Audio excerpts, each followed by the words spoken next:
Assalamualaikum warahmatullahi wabarakatuh. Waalaikumsalam warahmatullahi Innal wabarakatuh. hamdalillah nahmaduhu wa nasta'inuhu wa nastaghfiruh wa na'udzu billahi min shururi anfusina wa min sayyiati a'malina. May yahdihillahu fala mudhillalah wa may yudlil fala hadiyalah. Asyhadu an la ilaha illallah wahdahu la syarikalah wa asyhadu anna Muhammadan abduhu wa rasuluh. Allahumma salli wa sallim wa barik ala Muhammadin wa ala alihi wa ashabi ajma'in. Subhanaka la ilma lana illa ma 'allamtana innaka antal alimul hakim. Allahumma aftah lana hikmataka wansur alaina rahmataka min khuzaini rahmatika ya arhamar rahimin. Qala Allah Ta'ala fi kitabil karim. A'udzu billahi minasyaitonir rajim. Ya ayyuhalladzina amanu taqullaha haqqa tuqatih wa la tamutunna illa wa antum muslimun. Ya ayyuhan nasu taqu rabbakumul ladzi khalaqakum min nafsin wahidah wa khalaqa minha zawjaha wa batha minhuma rijalan katsiran wa nisaa'a. Wattaqullaha alladzi tasaaluna bihi wal arham innallaha kana 'alaikum raqiba. Ya ayyuhalladzina amanu taqullaha wa qulu qawlan sadida yuslih lakum a'malakum wa yaghfir lakum dzunubakum wa may yuti'illaha wa rasulahu faqad faza fawzan 'azima. Amma ba'du fa inal asdaqal haditsi kitabullah wa khairal hadiyati Muhammadin sallallahu alaihi wasallam. Wa syarrul umuri muhdatsatuha wa kullu muhdatsatin bid'ah wa kullu bid'atin dhalalah wa kullu dhalalatin finnar. Bapak dan Ibu sekalian, jamaah kajian online Asy-Syifa pada subuh yang dirahmati oleh Allah, alhamdulillah kembali kita diizinkan oleh Allah bertemu di Zoom Asy-Syifa ini dalam rangka ngaji bersama. Ya, tentunya ini adalah karunia yang besar dari Allah. Tidak semua orang bisa, meskipun mampu, tidak mempunyai kekuatan karena lemahnya imannya. Kadang-kadang kuat imannya, ya, tetapi karena masih bodoh, maka iman itu juga tidak bisa membawa kepada kita kepada kebaikan-kebaikan karena kita bodoh, ya, belum bisa mengerti kepentingan yang sesungguhnya di dalam diri kita ini.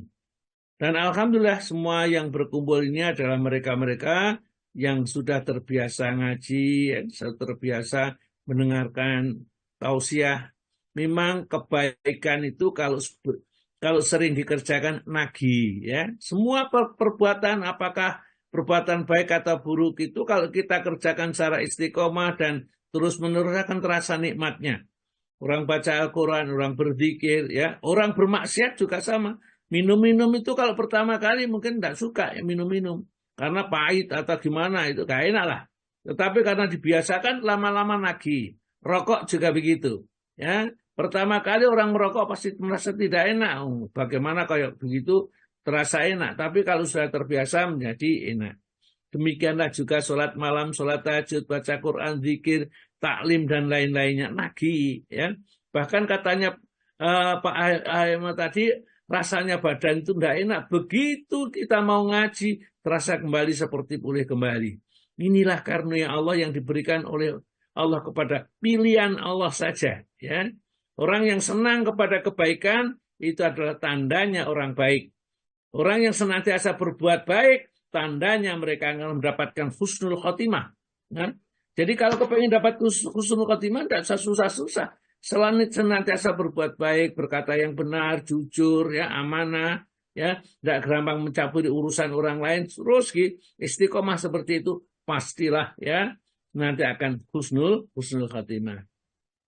Baiklah Bapak dan Ibu sekalian yang berbahagia, kita kembali lagi bahwa kita akan membaca Al-Quran. Karena sebagaimanapun juga Al-Quran harus dibaca meskipun hanya sekedar terjemahannya saja yang dibaca, kita ngerti. Kita itu Al-Quran, sehingga Al-Quran tidak pernah kita tinggalkan.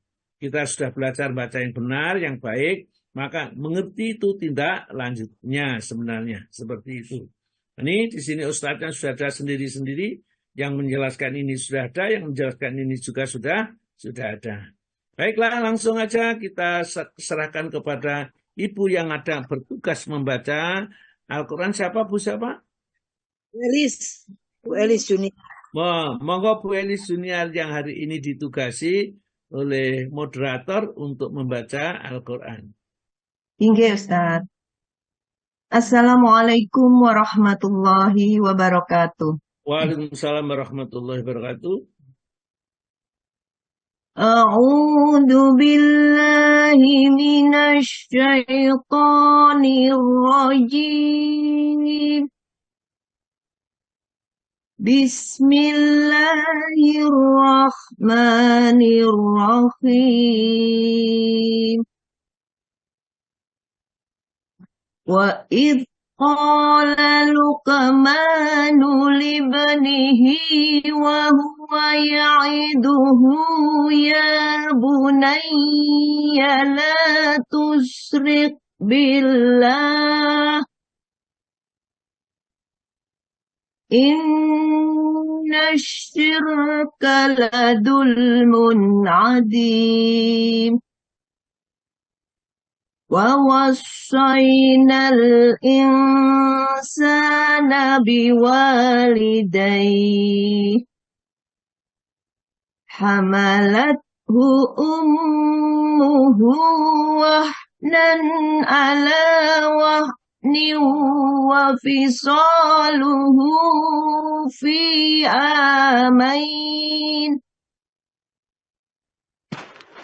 فِي عامين أن اشكر لي ولوالديك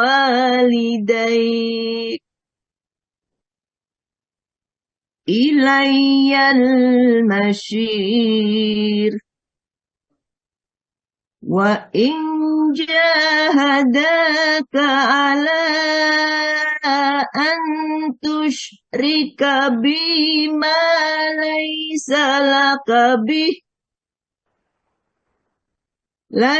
لك به علم فلا تطعهما وصاحبهما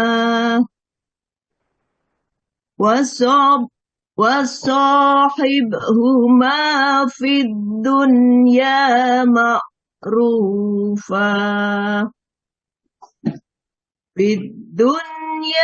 معروفا واتبع سبيل من أناب إلي ثم إلي مرجعكم فأنبئكم بما كنتم تعملون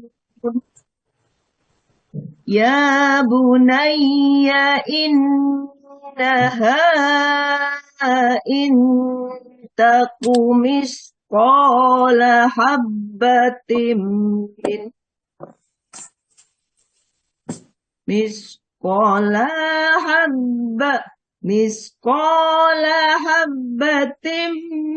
من خردل فتكن في صخرة أو في السماوات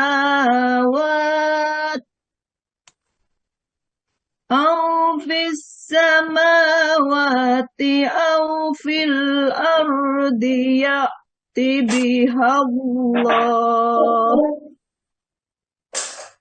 إن الله لطيف خبير يا بني أقم الصلاة وأمر بالمعروف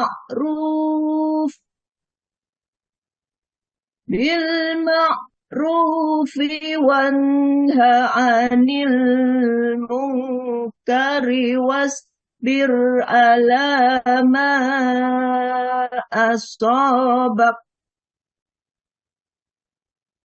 إن ذلك من عزم umur. Dengan nama Allah yang Maha Pengasih, lagi Maha Penyayang.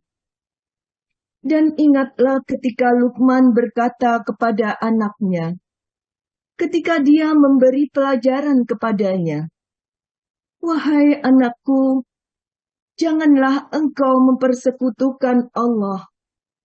Sesungguhnya mempersekutukan Allah adalah benar-benar kezaliman yang besar. Dan kami perintahkan kepada manusia agar berbuat baik kepada kedua orang tuanya. Ibunya telah mengandungnya dalam keadaan lemah yang bertambah-tambah dan menyapihnya dalam usia 2 tahun.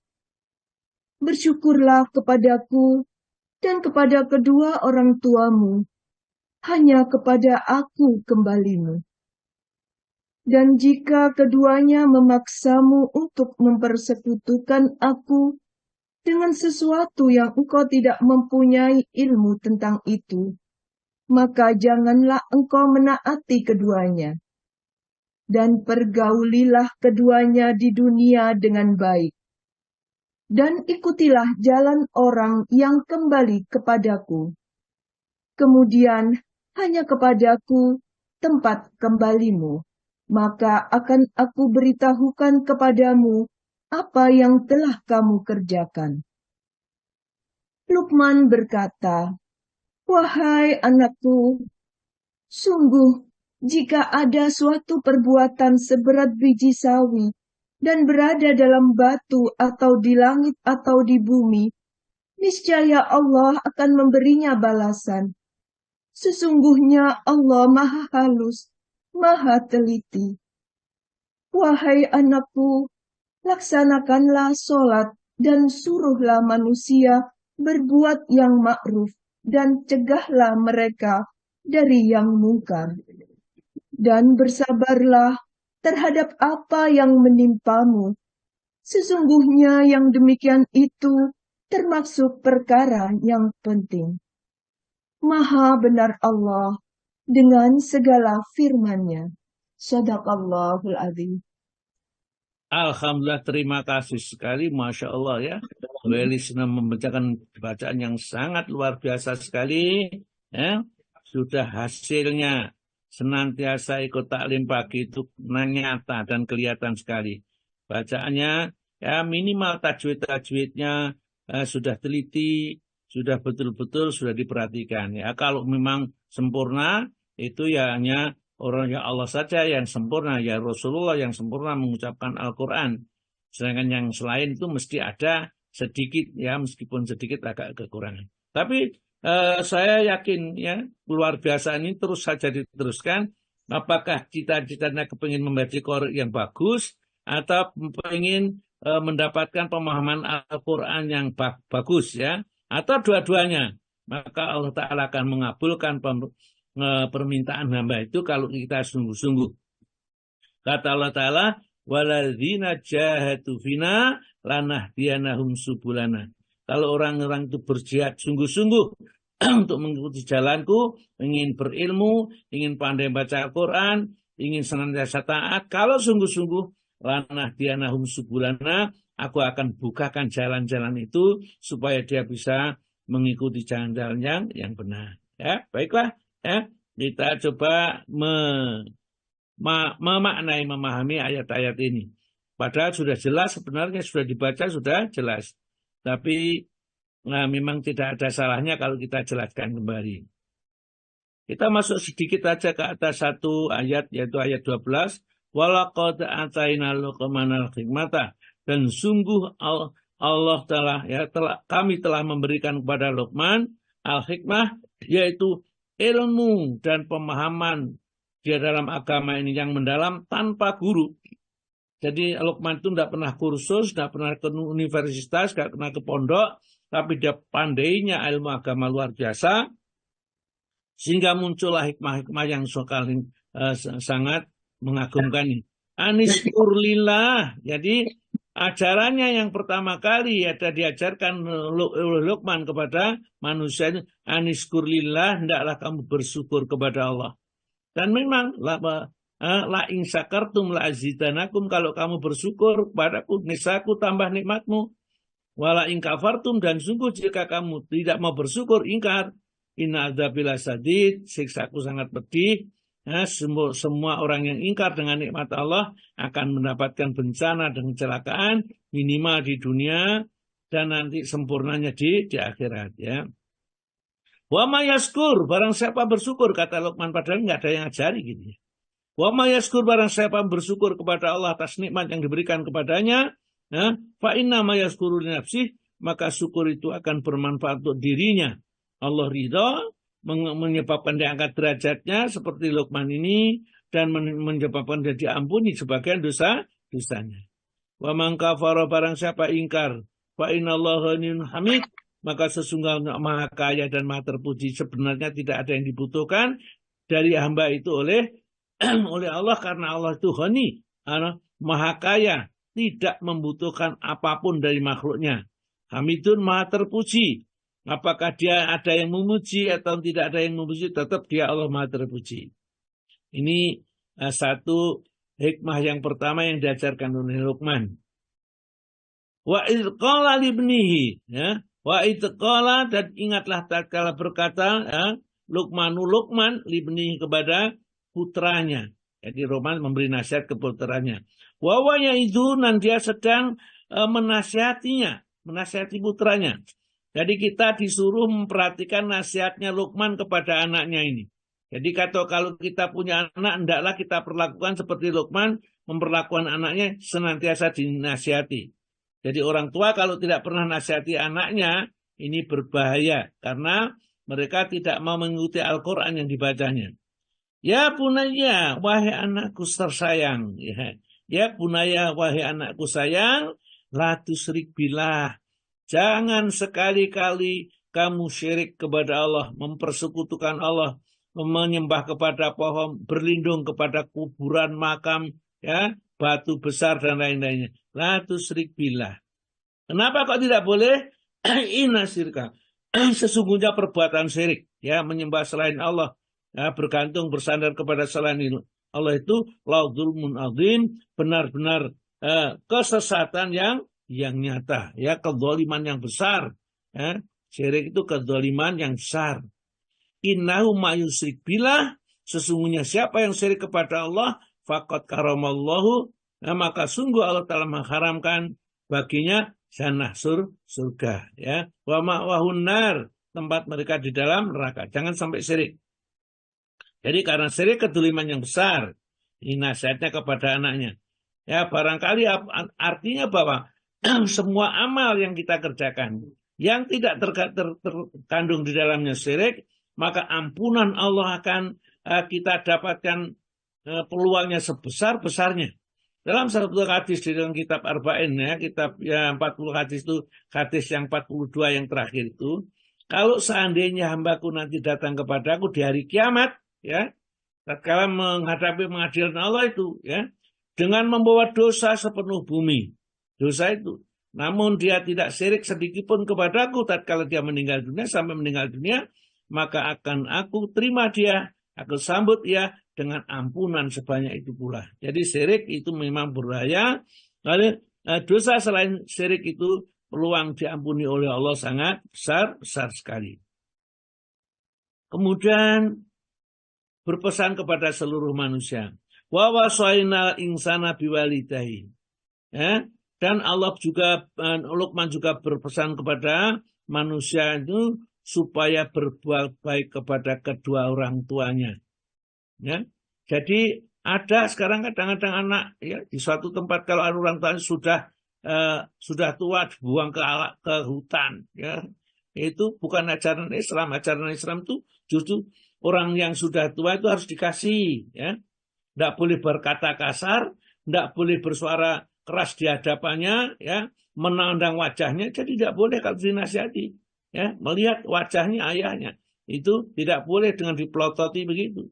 Kita melihat sekedarnya saja kemudian menundukkan kepalanya. Ini sopan santun seorang anak kepada orang tuanya. Wa fasana insana biwalidayhi. Dan telah memaksiatkan Luqman kepada manusia itu agar berbuat baik kepada kedua orang tuanya. Kenapa? Hamalat ummuhu, karena ibunya sudah mengandungnya. Mengandungnya wahnan ala wahnin, dalam keadaan lemah yang bertambah-tambah lemah. Ya. Misalnya pada saat hamil muda, muntah-muntah, nggak mau makan ini, kemudian meningkat lagi, menjadi berat perutnya sampai hampir melahirkan, berat. Wahnan ala wahnin. Ya. Setelah lahir, wafisaluhu dan menyusuinya kemudian menyapihnya, fi amaini dalam waktu 2 tahun. Jadi kalau anak sudah 2 tahun itu menunjukkan bahwa segera harus disapih, begitulah ya. Ya. Maka dari itu pesannya lagi Anis Kurli, ya kewalian Allah itu, hendaklah kamu bersyukur kepada Allah yang telah memberikan nikmat seperti itu banyaknya. Wali daika, dan kedua bersyukur kepada kedua orang tuamu dengan mentaati perintahnya, orang tuamu yang tidak bertentangan dengan perintah agama, ya. Ilayal masir, kepada kamilah kembalimu nanti, yang akan dibalas oleh Allah bagaimana sikap baikmu kepada kedua orang tuamu. Wa in jahadaka, dan jika kedua orang tuamu itu memaksamu ala ang tusrik, supaya kamu berbuat syirik kepadaku, malah salah ilm, yang kamu tidak mengerti, ya, suruh misalnya dia datang ke kuburan, ini mau ujian pamitan kepada mbahmu yang sudah meninggal dunia, itu tidak boleh kita mengikuti. Datang ke kuburan, ya, minta doa kepada mbah kita yang sudah mati di kuburan, tidak boleh. Nah, ini perbuatan syirik. Atau apa saja, ya, suruh memandikan keris, ya, dengan 7 bunga atau 7 sumur dan lain-lainnya, tidak usah diikuti, ya. Kalau perintahnya itu bertentangan dengan akidah, ya, dan justru mengandung kesyirikan. Fala tutihuma, jangan kamu ikuti keduanya. Namun wasafihuma fid dunya ma'rufa, tetaplah di dunia ini kamu berbuat baik kepada kedua orang tuamu. Tidak boleh kamu bantah, tidak boleh bersuara keras, ya. Kalau diperintah yang lain atau mungkin dimintai tolong, misalnya sakit, tidak punya uang, ya anaknya yang semestinya harus mengusahakan supaya mendapatkan biaya untuk mengobatkan kedua orang tuanya. Dan begitulah seterusnya ini nanti akan terjadi.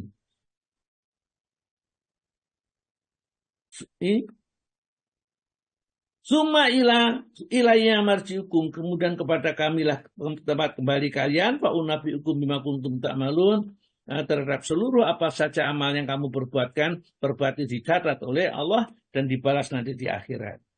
Ya bunaya, bagaimana pembalasan Allah itu diterangkan pada ayat berikutnya. Ya bunaya, wahai anak sayangku, ya, innaha intakum miskola habatin min khardalin. Kalau ada amal itu kecil sekali, sekecil biji sawi, yaitu berada di dalam patung fisahratin, berada di dalam batu, di inti gunung gitu ya. Amal itu ada sana, artinya amal itu tidak ada yang mengetahui, dia sendirian beramal, tidak dilihat orang lain, tidak terkenal sama sekali, tidak diliput oleh media, ya, tidak tahu, digambarkan di fisahratin, au fisama, anu samawati, atau di langit yang tinggi sana, nggak ada orang yang bisa menjangkaunya, au fil ardi, atau di dalam perut bumi, ya. Amal baik tersebut ya tibi Allah, akan didatangkan oleh Allah dan akan dibalasnya. Demikian juga perbuatan jahat akan dibalasnya. Innallaha latifun khabir, sesungguhnya Allah maha halus dan maha mengetahui, ya, amal perbuatan hambanya yang perlu dibalas itu. Ayat yang ke-17 yang terakhir, ya bunaya, wahai anakku, aqimis sholata, pesan terakhir, hendaklah kamu menegakkan sholat. Ini berarti di zaman Luqman, zaman Abu Daud, semua itu sholat. Karena Luqman memerintahkan sholat kepada anaknya itu bukan umatnya Nabi Muhammad ini. Bukannya umatnya Nabi Musa, umatnya sebelumnya. Ini juga perintah sholat. Ya bunaya aqimis sholata wa'mur bil ma'ruf. Kalau sudah sholat, maka orang sholat itu tentu jadi orang baik, maka ajaklah orang lain berbuat baik, seperti kalian berbuat baik itu. Wanha anil mungkar, dan cegahlah orang berbuat mungkar. Nah, orang yang berbuat itu tentu tidak disukai oleh orang lain. Dicaci, bahkan kadang-kadang ingin dicelakai, maka pesannya apa? Wasbir alama asabaka. Ya, hendaklah kamu sabar tentang apa yang akan kamu terima tatkala kamu amar ma'ruf nahi munkar. Karena itu pasti berisiko ini ya. Inna dzalika min azmil umur, karena yang demikian itu adalah perkara-perkara yang ditekankan dan sangat penting sekali untuk dikerjakan bagi kita. Amar ma'ruf nahi munkar setelah kita mengerjakan sholat dengan baik ya. Jadi jangan sampai sekitar kita itu ada orang judi-judi masih ya, adu doro gitu ya, main-main yang sudah seperti itu ya, kita usahakan jangan sampai. Inilah Luqman itu penuh nasihat. Memang surat Luqman itu kalau kita dalami, kita renungkan, penuh dengan nasihat-nasihat yang luar biasa. Mudah-mudahan kita bisa menerima nasihat-nasihat yang diberikan oleh Luqman kepada kita. Baik, kita lanjutkan. Hal-hal yang dimakruhkan di dalam sholat.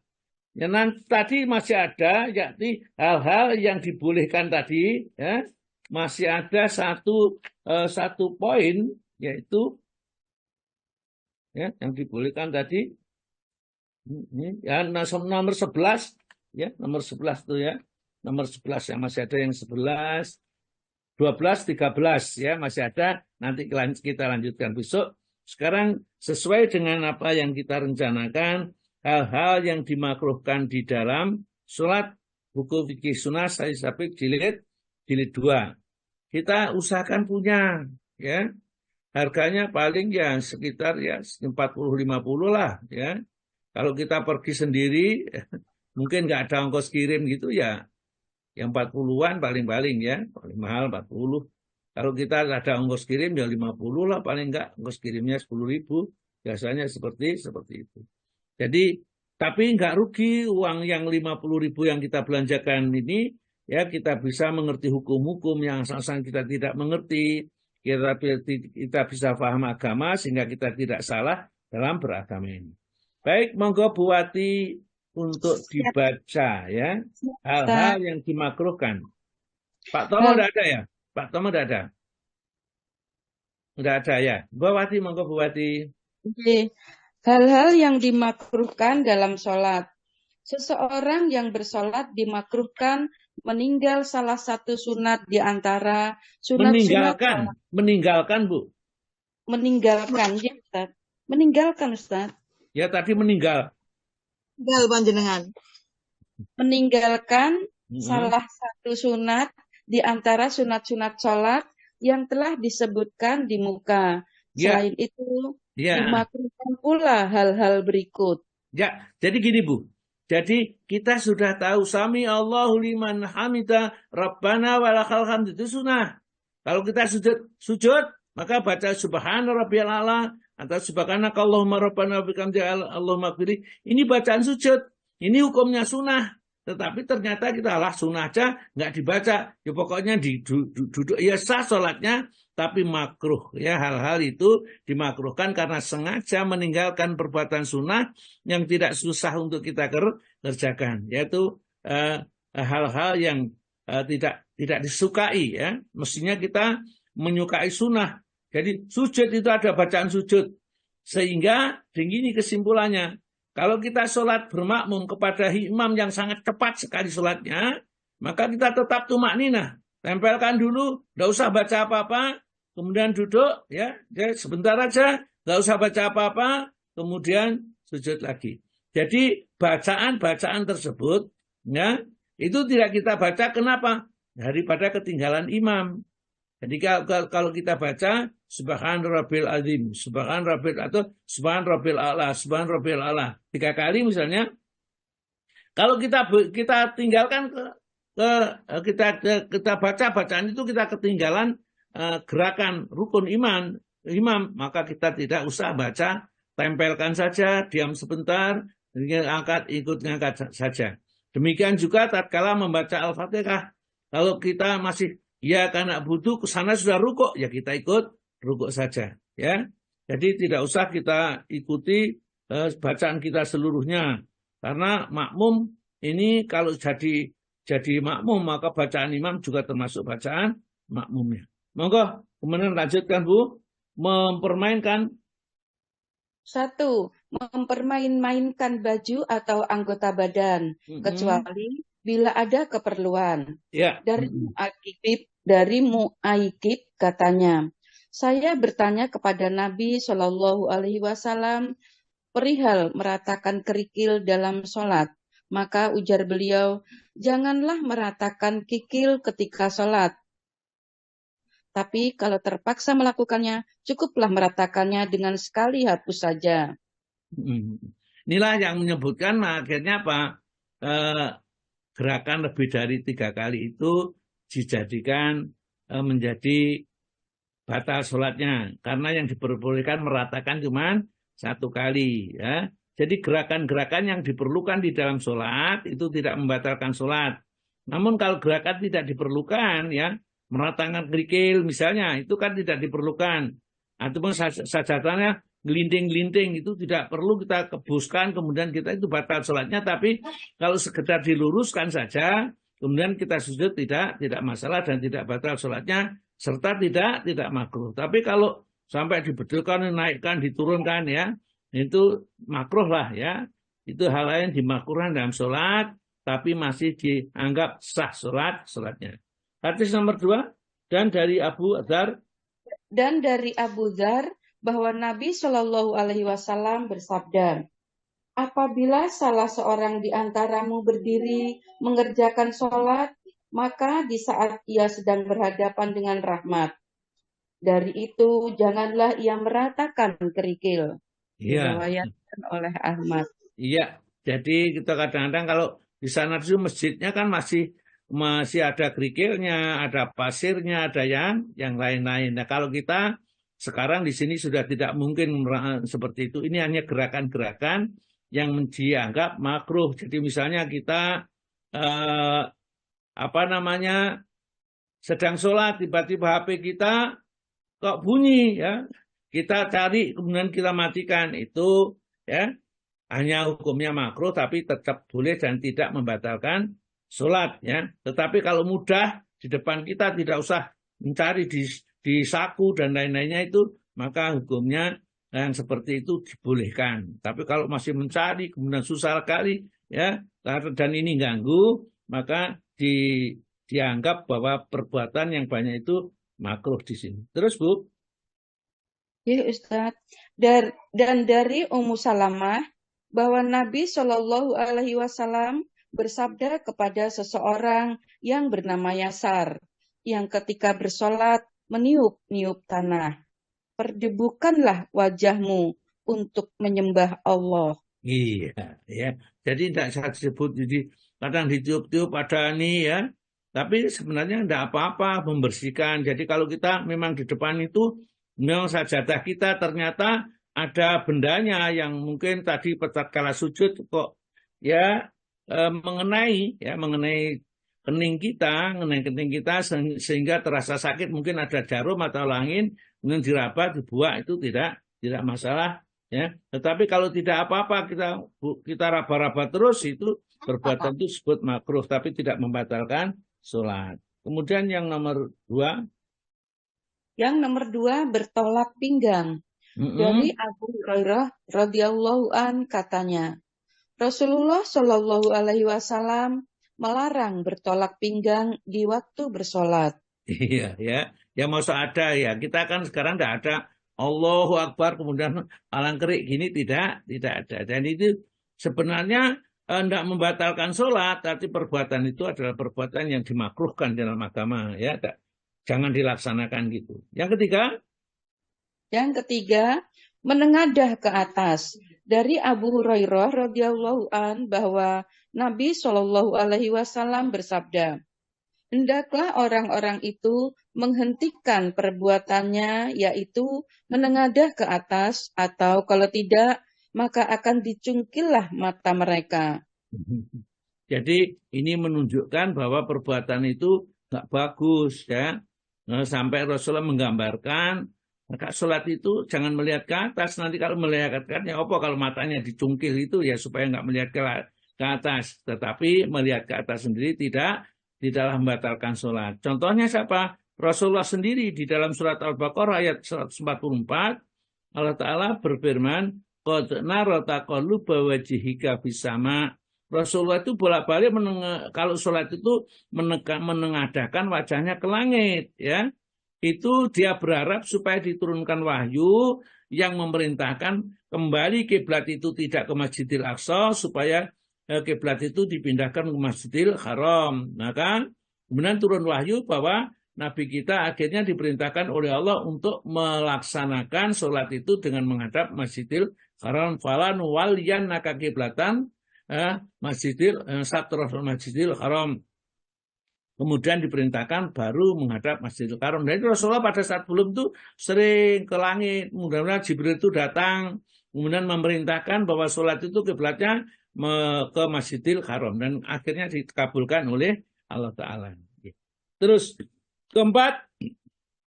Yang keempat, melihat sesuatu yang dapat melalaikan. Dari Aisyah radhiyallahu an katanya, Nabi Shallallahu alaihi wasallam bersolat dengan mengenakan pakaian dari bulu yang bergambar. Kemudian sabdanya, gambar-gambar pada pakaian ini mengganggu perhatianku.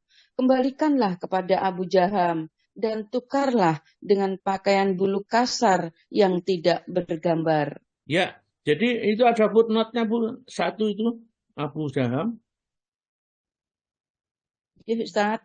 Yeah. Abu Jaham adalah memberikan pakaian. Abu Jaham telah memberikan pakaian hitam berkotak-kotak kepada Nabi Shallallahu Alaihi Wasallam sebagai hadiah.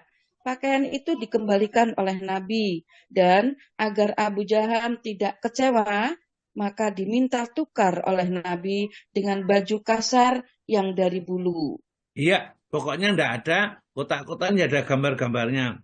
Apalagi kalau sholat. Makanya kalau sholat itu jangan sampai memakai pakaian-pakaian yang ada tulisan. Miwon gitu kaosnya di belakang. Atau hidup Persibaya ya misalnya. Ya, itu sebaiknya enggak ada kata-kata situ ya. Dalam sholat itu bersih ya. Jadi bersih, kita enggak ada tulisan yang memalingkan, yang mengingatkan kita kepada sesuatu. Meskipun sholatnya sah, tapi dianggap perbuatan itu adalah perbuatan yang dimakruhkan di dalam sholat. Maka mungkin masuk Masjidil Haram kalau sholat pakai baju seperti itu tidak diperbolehkan. Ada tulisan-tulisan kayak seperti itu. Ya, terus Bu. Dan Bukhari. Bu Ati, tidak ada? Tuh, kok hilang Bu Ati? Ini masih ada itu kok enggak? Ya, di mute Ustaz, di mute mic-nya. Nggih, Duit terputus. Ya, sudah. Monggo Bu, teruskan dari Bukhari dan Bukhari. Dan Bukhari meriwayatkan pula dari Anas. Aisyah mempunyai tabir tipis yang dipasang di pintu rumahnya. Maka Nabi Shallallahu Alaihi Wasallam pun bersabda, turunkanlah tabirmu itu, karena gambar-gambarnya menggangguku dalam sholat. Hadis ini menyatakan bahwa memakai pakaian bergaris-garis dalam sholat tidaklah membatalkannya. Ya, tidak membatalkan, hanya mungkin mengganggu pandangan orang lain. Baik, sampai di sini, barangkali sampai ke 7 nanti ini diberi tanda Bu, kita mungkin lanjutkan sampai selesai nanti. Sekarang waktunya tanya jawab, ini saya kembalikan kepada Bu Ririn, ya, monggo Bu Ririn. Baik, terima kasih Ustadz, sangat bermanfaat sekali dan kita memasuki sesi 2. Sesi tanya jawab, ini waktunya masih banyak. Monggo Bapak Ibu bisa bertanya langsung apa saja tentang yang belum jelas atau tentang hal lain. Monggo silakan Bapak Ibu untuk bertanya. Yeah. Baik, silakan bertanya apa saja yang ditanyakan. Apakah kaitannya dengan sholat yang ini kita bicarakan sekarang atau tadi, atau mungkin yang lain yang ditanyakan, boleh kita bertanya. Atau mungkin bukan tentang sholat, ya tentang apa yang kita perlukan, monggo silakan. Ya. Dan kalau tidak ada pertanyaan, ditutup aja doa. Ya. Kemudian yang mau bertanya setelah ini, monggo silakan bertanya.